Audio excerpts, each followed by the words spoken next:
it. Absolutely made it meaningless. It doesn't mean anything now because it's systemic, which is composed of legal, medical, environmental, political, financial. Everything. It's composed of these major categories of racism, and then each one of those is made up of these specific, contributing components that are, these.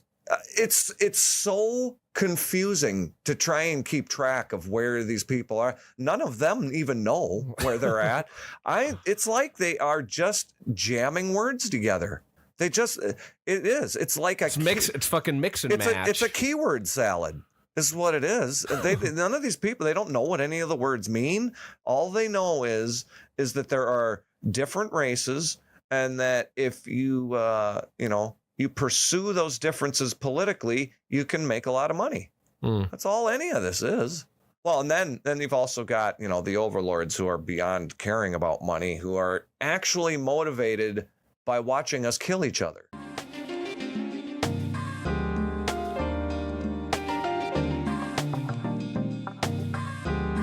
Been a while, buddy. I'm not. How are you doing, Doug? I finally realized why you don't have a girlfriend.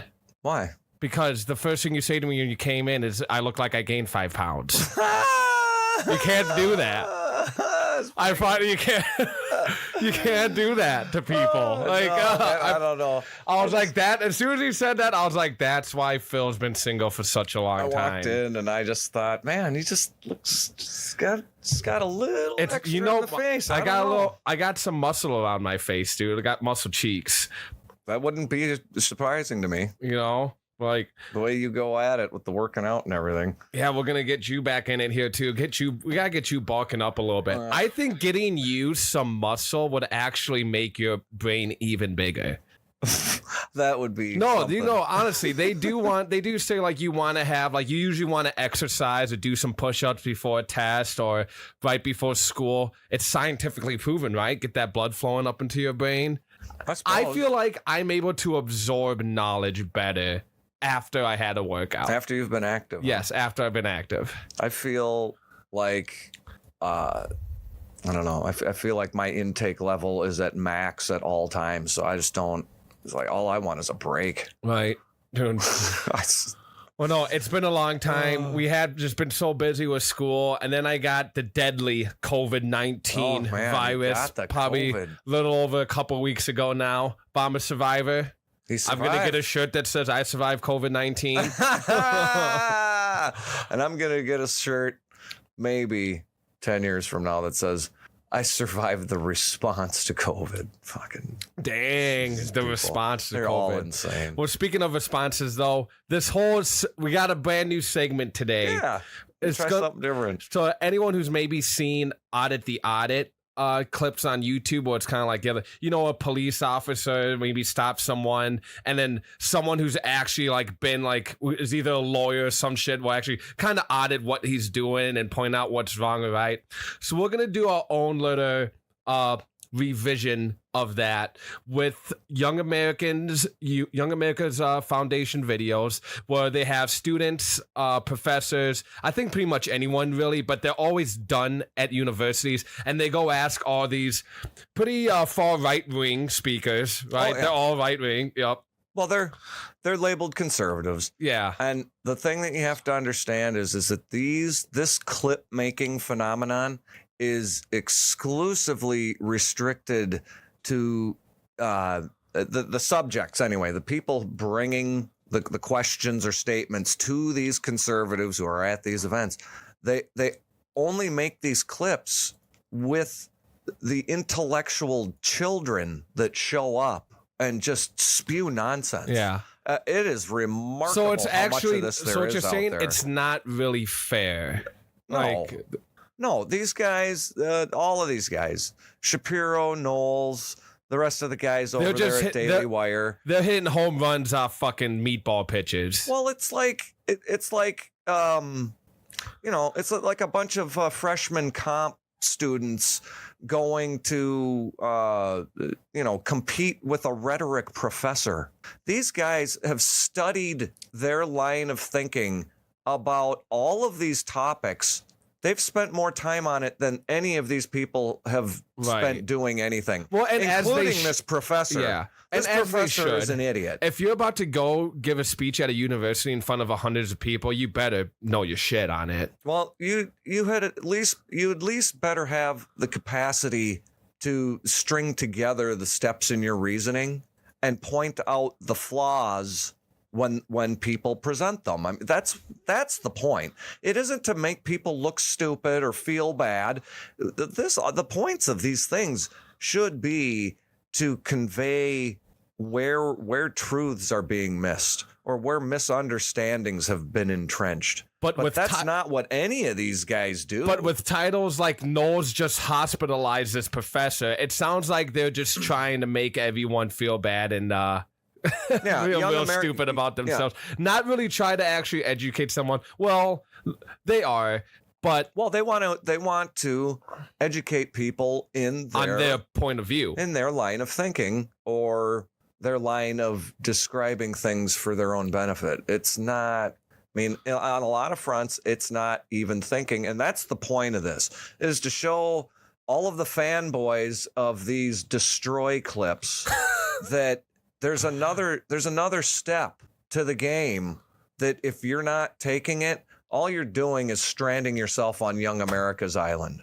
And it's right next to idiot libtard island. They're all isolating people in the same place with different lines of bullshit. And that's what we're gonna try. And then we're gonna get after it. We're gonna have Phil. Mm-hmm.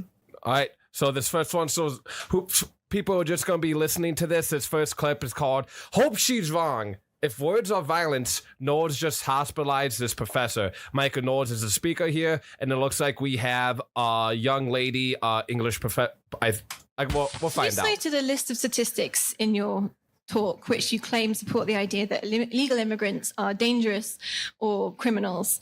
Pause. See, immediately she's going for the emotional grab, because that's what the left does, though, right? This is what they always do. You present a fact about a percentage of a group, and then they say, well, you said everybody in that group is this.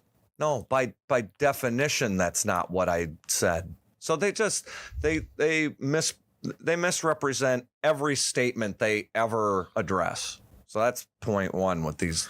Don't these people know that your feelings on the emotions are never the best way to start an argument when it comes to shit like this, at least? No, that like this woman, she doesn't have the awareness to know that she's been got.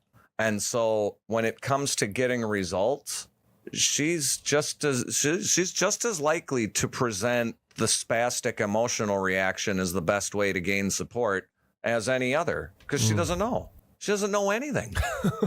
It's amazing that and there are tens of, maybe hundreds of thousands of these people supposedly giving your kids the education they need to get the magic paper, to get the money, to get the stuff. So yeah, some of these kids go to some really expensive universities.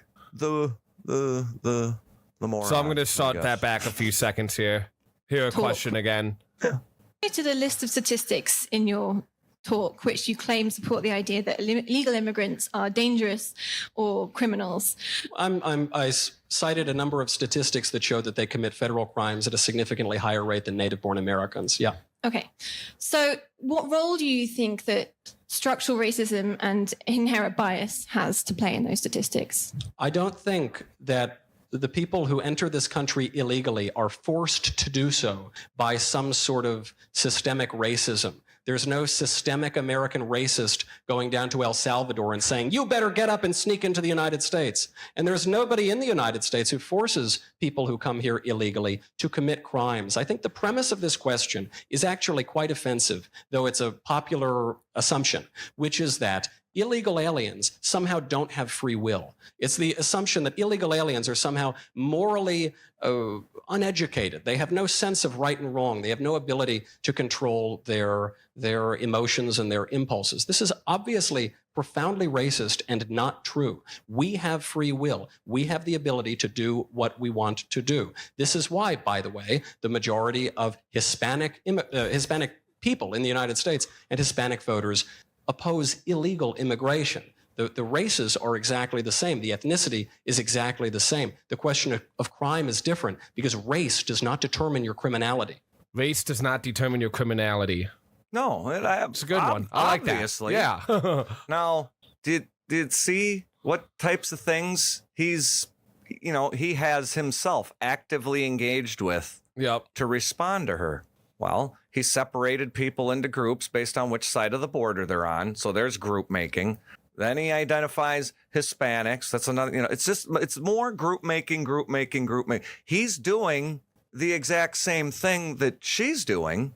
It's just that. But he's doing enough to back up his point. The way that he aligns he says, well, I'm just taking the statistics that result from observing the groups.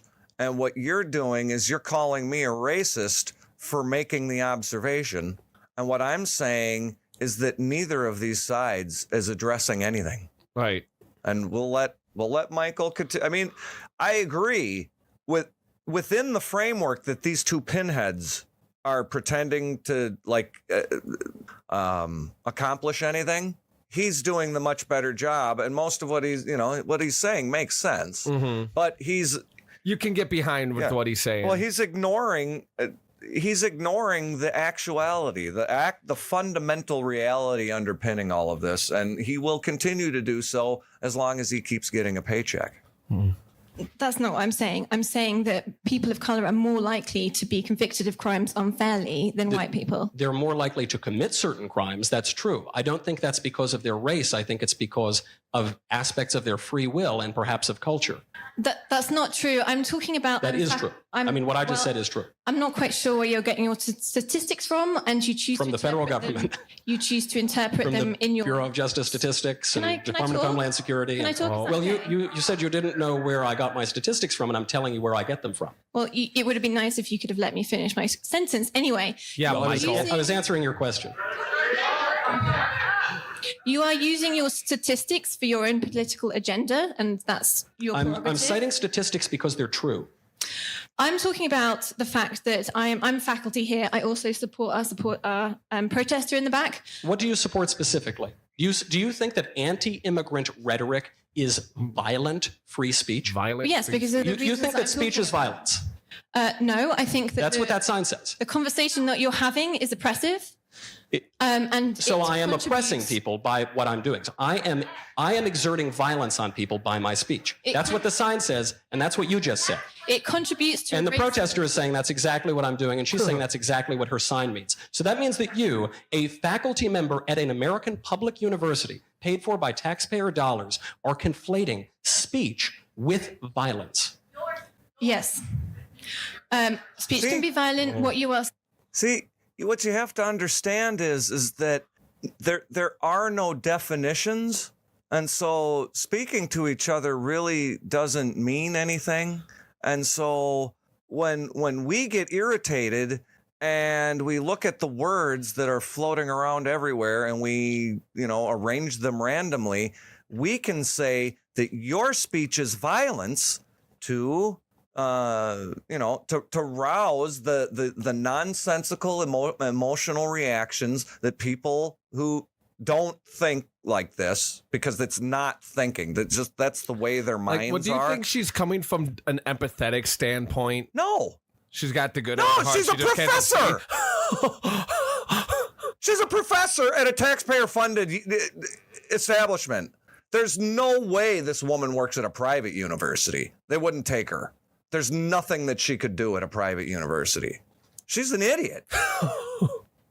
I mean, if you can start with the concept of, free speech is established in the Constitution, and that's its own inverted, fraudulent bullshit on its own, right?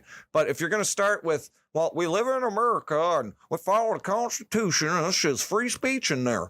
Okay, so now if the entire reasoning behind the concept of free speech is that you allow people to voice their preferences concerning what people do generally, or in cooperation, or what the laws are going to be, but that you can say whatever you want, as crazy as it is, so that everybody can hear it.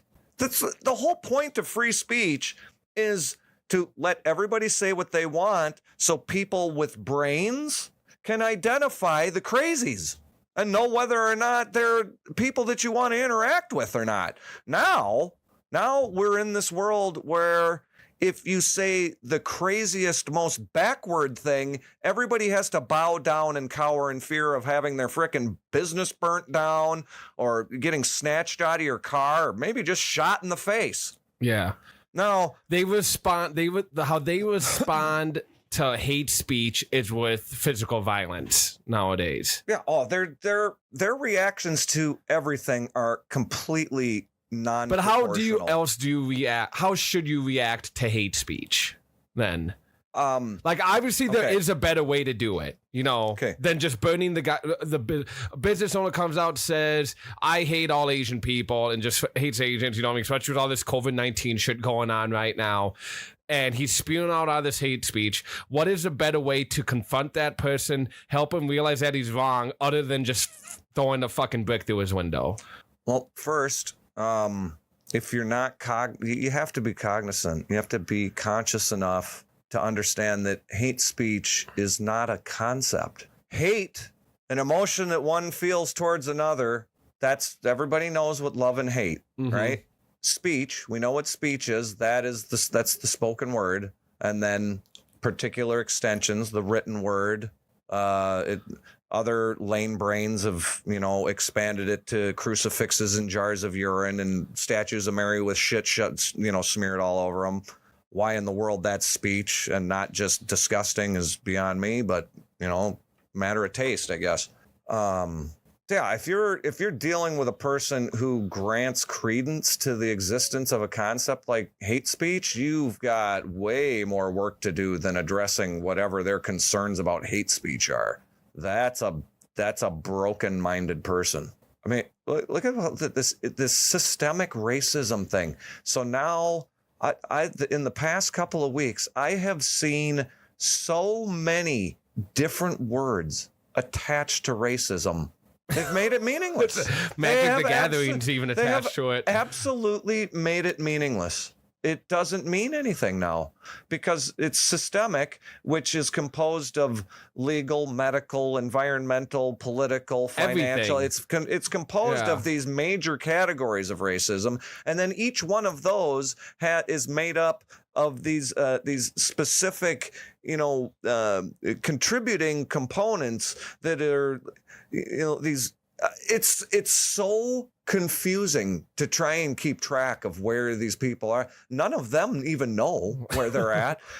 It's like they are just jamming words together. It's like it's fucking mix and match. It's a keyword salad. Is what it is. None of these people, they don't know what any of the words mean. All they know is that there are different races, and that if you you pursue those differences politically, you can make a lot of money. That's all any of this is. Well, and then you've also got, the overlords who are beyond caring about money, who are actually motivated by watching us kill each other. They love it. If you want to believe that those people don't exist, I got a bridge in Brooklyn to sell you. Let's finish this up here. Mm-hmm. Saying contributes to systemic racism in this country. It means that my students of color are pulled over and accused of stealing a car when they did not. I'm not pulling anybody over for stealing any cars. I see many people of many different races in this room. They all seem to be doing just fine. I don't think any of them have felt violence because they listened to a lecture on basic facts about our immigration system. The question was, have I asked people in this room if they've felt as though some violence has been committed on them? No, I haven't asked, because no violence has been committed on you. Because violence is not a subjective feeling. Violence is an objective fact. Yes. Thank you for pointing that out, Mr. Knowles. Now, let's proceed with all of the objective violence that you would prefer to ignore. the never-ending continuation of the political ping pong BS, that's objectively violence. Mm-hmm. Well, because why do we continue to operate that way? Well, because we have a political authority that basically, if we don't vote, then what? Then the military takes over and we end up in another banana republic military dictatorship. It's just kind of like what we're in right now. I mean, it really doesn't, none of this feels right. But it's always amazing to me. Like the woman, she points out the whole police pulling over her black students kids. specifically. Right? Well, Yeah. she wants to summon the vision of, well, the black kid is just being harassed by the police. No, nobody's being harassed because they're black. You have areas where black populations choose to congregate, and they do. They want to live in black neighborhoods. They don't want to move 2 miles east or 3 miles southwest into a neighborhood that has a lot more white people in it. They don't want to live around white people. Yeah. I think it's pretty obvious, isn't it? I mean, every racial group does this. It's true. Yeah. But then you get all of the demented people who think that living in a city is a good idea. And for most of us, I would say it's probably because our parents lived near a city. And when we were born, that was like, well, all the best jobs and the highest paying jobs and everything, they're in the cities. And that's where you're going to have to go to, just fed the same lies they were fed, So we're, a lot of us are convinced that, these economic non-entities that are just draining the lives out of people are the places to be. People have to understand that, Michael Knowles, he wants to pull on the strings of, illegal immigrants are painted as if they have no will, right? Like it's just this general situation of the world just somehow like formed this vortex and pushed them up here from Guatemala and Honduras and El Salvador and everywhere in South America and the Middle East and China and everywhere else. I mean, there are people, this is 50 something countries that they're finding people have come. It's come from all over like that, all coming to America. They are coming from all over the place. Now, yeah, those people do have free will, but those of us who live here in the United States, we've had the widest berth for the exercise of free will that any population has ever had. Yes. And we've ass raped it. We've destroyed it. Mm-hmm. The most recent generations, I don't really know what my parents could have done, what my generation could do, what your peer group and the kids coming up behind what we're about to be doing. Like what could possibly my peer be done? group is a lot of my peer group might be some of the most radical on each fucking side, dude. Well, I'll tell everybody us something. Millennials coming up now. You guys have got, it's an absolute nightmare scape. I mean, there might end up being a catch-all program to cut all your dicks off. Might be, dude. Fuck. I mean, this is so better insane. protect my wiener. But I'm just going to make this very clear. Whenever you're watching a video like this, you have to, if you're somebody who fancies yourself a conservative, because I'm just going to guess that there aren't going to be many liberals that even made it to this point because they'll just be so disgusted with me. But if you're a conservative, that you think you're a conservative, because I mean, really right now, it's the crazy political ID people who are going to have to pull up the conservative mantle, because they're the ones who are going to have to keep this shit the way it is. That's an element of conservatism. So if you're a conservative now, from this previous era of supposed conservatism that started with Reagan and the beginning of the doubling of the debt with every presidency, not conservative, that there's a more fundamental level to evaluate all of these discussions. Mm-hmm. Every single one of them. Like illegal immigration. Okay, what's the principal basis at the fundamental level of this conflict that people are having? That immigrants don't get the same opportunity and are treated as fair as someone who's born in the States. That's how somebody would, but that's not fundamental in any way, is it? Because the existence of the United States, that's not fundamental. That's a historical appearance, right? So that's not a timeless thing. The people who are outside the United States, same thing. There's nothing fundamental about presenting the political situation and then there's nothing fundamental there. You have to bring your reasoning up from something that everybody from whatever direction they're coming at it from can say, that's true. Then you grow. No matter where you were born. Then you grow the concept and you have all eyes on it from every direction. And you can't take steps unless everybody can see that it's true. And there's very few things that pass that test. I mean, there's even people that I would say almost nothing. Like they think free that will. everything's true. Like all. Not everyone even thinks that's true. I know. I know. And it's funny that the motivation for that idea comes from the highest positions of academia, which to me is just evidence of the fact that they're complicit in the abuse of the general population. And they enjoy it. Yep. I think they must enjoy it. How else could you explain continuing to do that?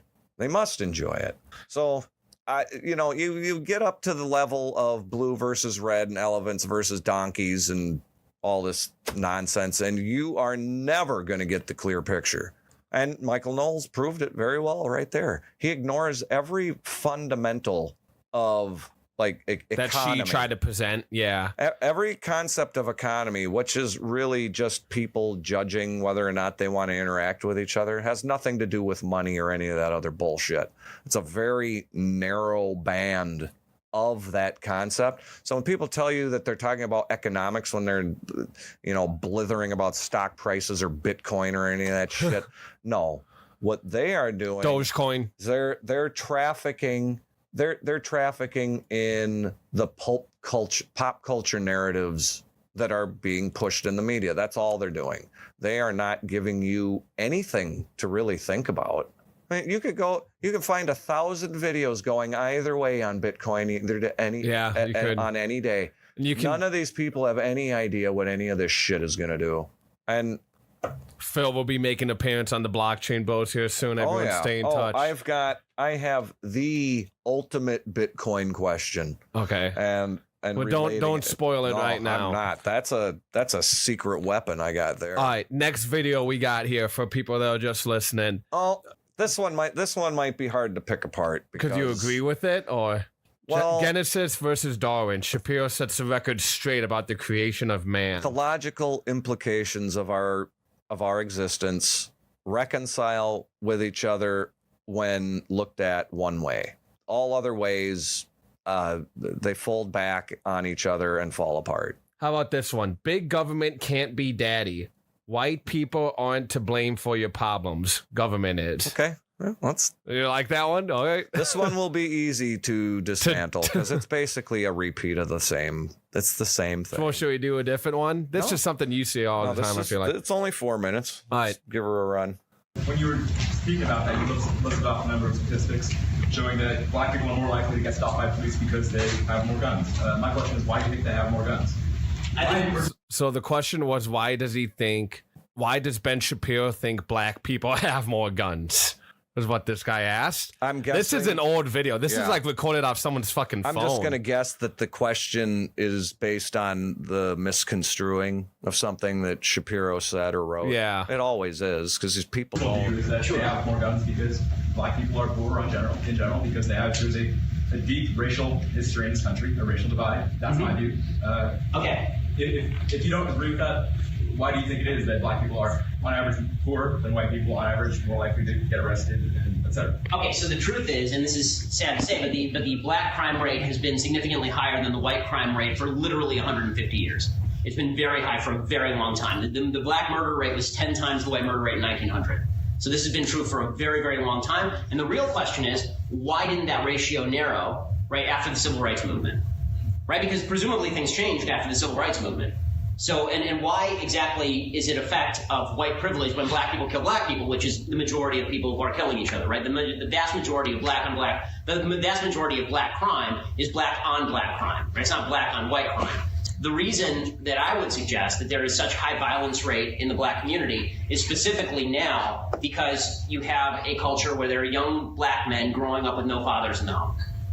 But the black middle class was growing actually pretty quickly in the 1950s, and then in the 1960s, a couple of different things happened that really trashed the system. One was the welfare system said, unfortunately, to black fathers and black mothers, that you are better off if you actually don't stay in the home. You get benefits that increase if the father leaves, right? And then that creates an incentive to single motherhood, which is seriously problematic because the government can't be daddy, right? Only a father can really be daddy. And then, beyond that, there is a long history, and this has been maintained. And this is where I will agree that there is quote unquote white privilege, but not now. So it used to be white privilege, and now it's actually a lefty argument. So the white privilege was, and this is true, that white police forces did not police inner city black communities or southern black communities. So when black people killed each other, the white police forces just said, fine, go ahead and kill each other. Like, really, this is true historically. Right? White police forces did not police black communities. So there's a... What do you think about that, Phil? Was that true at one point in time? Oh, absolutely. Yeah. See, this is another thing. The sides just they trade places over time. And it's because of the thing that's the key to it now is this liberal conservative distillation.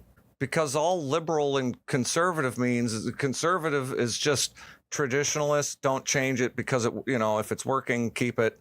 And liberal is just more. Like you liberally put jelly on your peanut butter sandwich. That means a lot. Yeah. So now liberal just means a lot of government. It just, in whatever it is, it doesn't, there's no, the one area where it doesn't mean more is the military.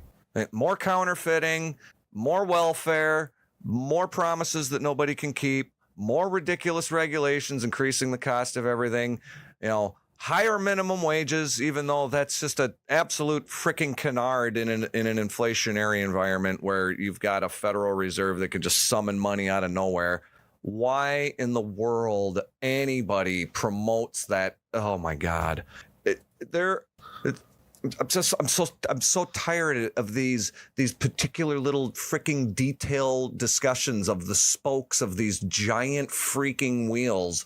And it's like, okay, I'm gonna put a card in the spoke up here. Listen to it go. Whatever.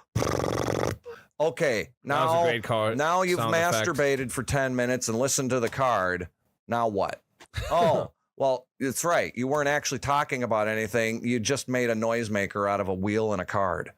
So he's not doing anything. He's not accomplishing anything. The person asking the question or Shapiro? Either one of them. Yeah. Because what do you end up with at the end? You end up with a bunch of angry retards in the crowd who think that Ben Shapiro's a racist, and Ben Shapiro thinking that, wow, man, he really crushed the libtards by telling them something about the policing of black neighborhoods in the past that they had no idea about because they don't know anything about anything. You could just do a symposium on the design of pancake labels from the past century. That would convey as much information as he's conveying right now. So let's listen. Let's let him finish being completely ineffective. Lack of law enforcement in the black community. And so people break down. This is true in any tribal society where you don't have law enforcement or any overarching justice system. Right? So it's not unique to American blacks. This is true wherever there is no real justice system. People tend to take justice into their own hands and you end up with retaliatory killings. When there is no real justice system, people tend to take justice into their own hands. We had an overarching justice system the entire time. So that doesn't even make sense, what he just said there. So what he's saying, that the black neighborhoods had no justice system? So they saw justicing themselves? Well... No, there was a justice system. There just wasn't anyone enforcing it. And that, right? You could have waited for individuals in those neighborhoods to identify with the methodology. See, that's what led to the golden age of Islam in the Arab world, was that they recognized that they suffered a deficit in how they didn't know how to run a city. Basically, what they did is they charged the Jews and the Christians that they had captured, the ones that were running the cities. They basically just had them keep their positions, but then took all the booty from the taxes and whatever, and then treat me like a pirate, and give me that booty. And then forced a bunch of ridiculous shit down on those people, as far as the tributes and the weird day-to-day ritualistic shit they made people adhere to or whatever. But any population can do that. It's like, oh, well, let's look around. Boy, we're really killing ourselves a lot. Maybe we should do something. But they're not. Maybe. They probably. I'm guessing that if you look back into it, on a detail level, going back to biographies of people like the first black cops in those neighborhoods or whatever, that those people were probably prevented by the overarching justice system from doing anything for themselves. And he wants to, this is what's so irritating. He wants to sit there and say that if we characterize the political authority the right way, then everything works. Even when somebody like Ben Shapiro gets his way in an election, it still devolves into another election where the same shitty people could decide to do something completely different. Mm-hmm. None of this is law. That's another thing that these people just irritate me to no end about. It's legislation. It's rule making. It's not the discovery of a relationship that dictates results. See, everything they do is in opposition to that, which is why it's so easy to predict the deleterious impacts of what they do. Like anybody who understands even the simplest explanation of supply and demand understands why the minimum wage is pure bullshit at any level. But how many, what portion of the population can actually absorb that truth? There needs to be $15 minimum wage. They can't do it. Phil, there needs to be $15 minimum wage. And all right, let's finish that. It's almost 5 o'clock here. Yeah. So let's get through it. Let's finish the video, and then we'll have final comments. All over the place, which is what happened. That was true all the way until the 1960s. And then in the 70s and 80s, when the crime wave really started to hit, right, between 1960 and 1994, the violent crime rate in the United States multiplied by 400%, right, 400%.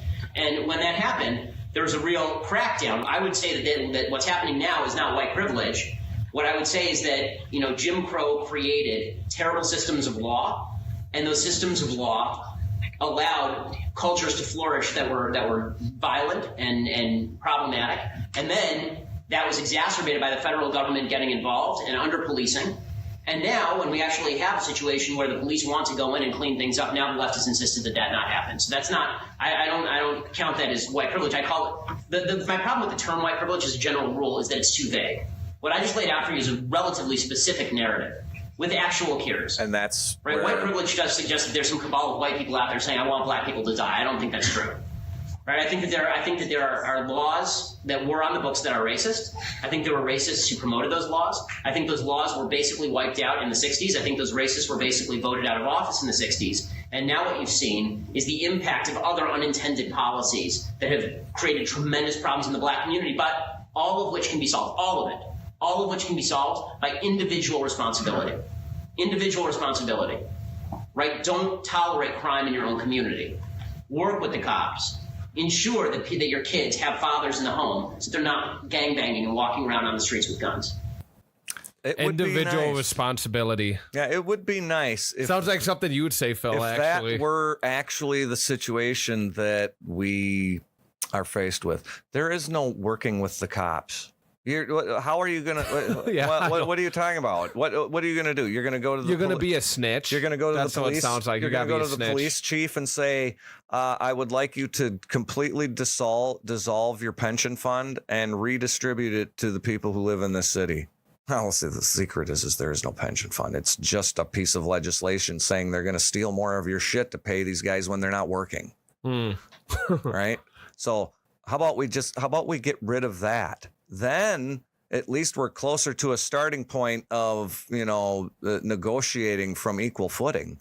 See, I don't have my I don't have my hand in your grandkid's pocket for when I'm not working, but you do have your pocket in an entire generation of people's grandkids for your fake fucking pension. And it's obvious to anybody with a pair of eyeballs that, function even halfway decently, that as a group, you spend an inordinate amount of your time sitting behind desks in buildings or in running cars on the side of the road giving out tickets. You do not serve the function that you were established to serve. You're Some do. You're some but I think kind a of a majority don't. No, they don't. They do not serve at all the function that they were established to serve, because the establishment of the public form of police was illegitimate on day one.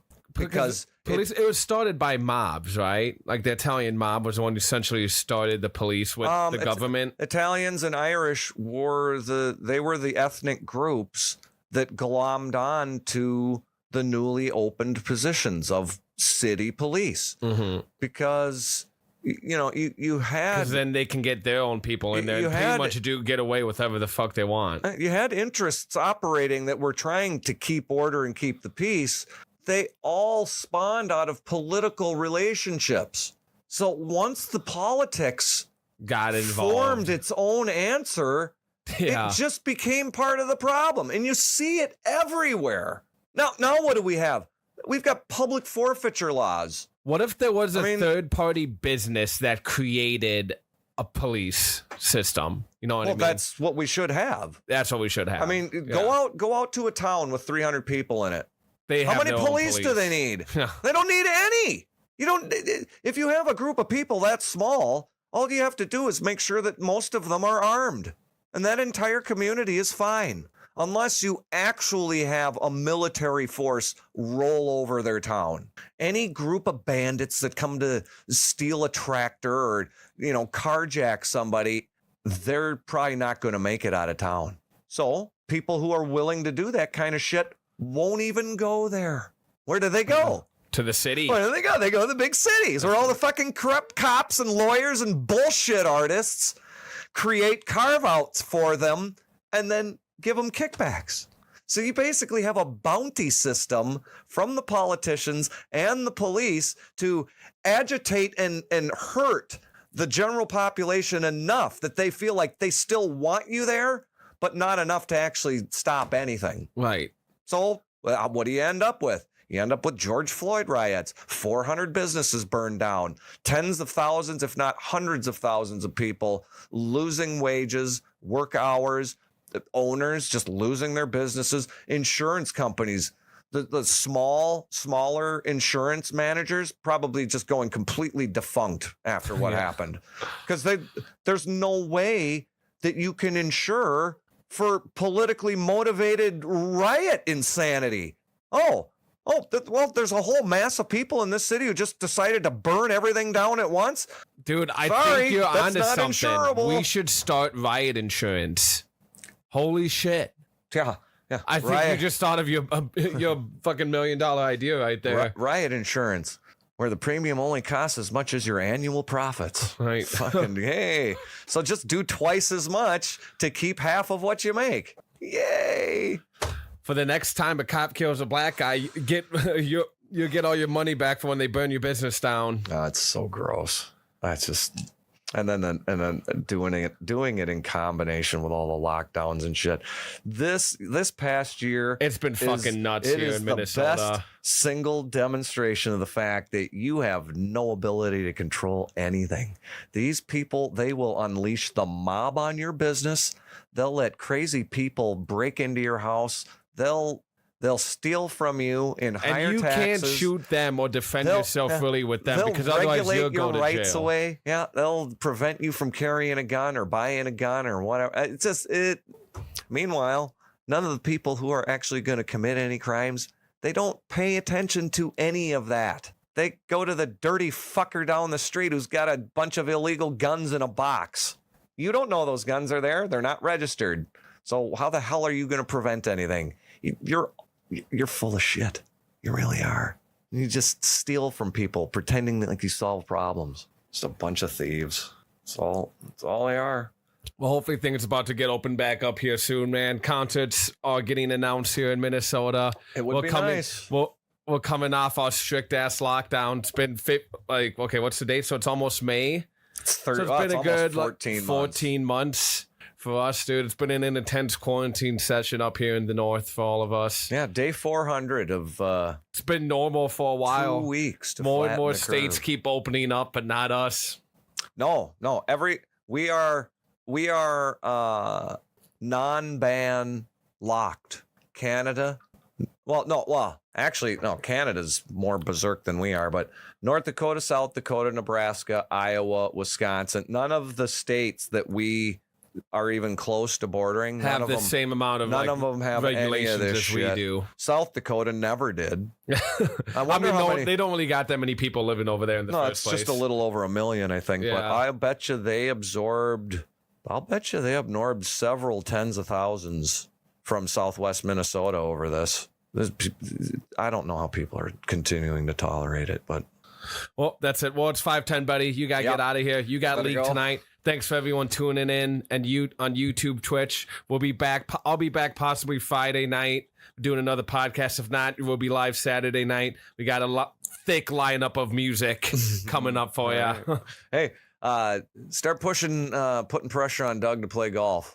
Just send him messages. Tell him to start golfing. I'll play Mario Golf. Oh God. You want to play Mario Golf? No, I want to get a golf club in your hands. I want to see you hit the golf ball. You don't want to see me hit a golf ball. I've been to the driving range. Oh, I know you have, but have you ever had anybody who knows how to swing a golf club? No, I want to. see. We can go to Top Golf. That way, I have an excuse to drink bet you- beer. I'm friends with the GM over there and Okay. one of the front of the house managers. I can get us a spot. I bet you a bucket of 100 balls. By the end of that bucket, I've got you hitting 250-yard drives. Okay. 'Cause After I 100 just- swings. Yep, I'll bet you because you're a coordinated, physically gifted person, and I've watched some of these guys that I work with, old softball guys, and they just all together kind of just decided, man, this is beating up our bodies pretty bad. And Softball? oh, dude, you wouldn't believe. How is softball destroying your body? I mean, sure, if you're a catcher No, it's or a because pitcher. it's because when they do it, they get going into the season, and then they play 5 games a day. Dude, these guys, they mess up their backs. These home run hitting softball players, they fuck themselves up. And mostly because they're drinking while they're doing it, Yeah. so they're not paying attention. So they're hurting themselves, and they don't even realize it till the next day. There's a whole bunch of them. They're all messed up. I did a softball league 1 year real quick before we get out here. And I thought it was going to be a for fun type thing. You know, we're just going to be drinking beer, hanging out. Now, I never played baseball growing up, too. I played basketball and football. Those are my sports. Mm-hmm. And during the summertime, once I got into high school, I would either do a football camp or basketball camp, shit like that. So even in the summertime, I was still focused on my main 2 sports, you know? Sure. So never swung a baseball bat, really, ever. And in my mid-20s, I decided to join a softball league, thinking it's all going to be all fun and games, people just hanging out. Our first matchup, dude, we get these fucking group of middle-aged dudes looking like they're ready to relive their glory days. I mean, they had custom-made jerseys and shit, yeah. dude. Oh, yeah. Really nice ones. Oh, We had shitty tie-dye t-shirts that we made. And when we went up to play against them, Jim was actually on the league. It was not just about drinking beer and having fun. Not for them. No. No, you have to get to the insiders of the league to really find out what kind of a group it is before you join. Otherwise, you're going to end up getting steamrolled by those guys. We didn't win a single game. No. Oh, yeah. You probably had a blast. Yeah. That's had fun. Oh, shit. Can we actually Half the team was drunk or high showing up. Yeah. Everybody's just fucking getting wasted, just wondering, can we score a run this week? Yep. Oh, that's good shit. All right, everyone. We'll see you this Saturday, May 1st, starting at 4:30 p.m. U.S. Central. Yeah, There it is. Central Got Time. it. Just had to think about it for a second there. I didn't choose a Doug Life. Doug Life chose me. Philly out.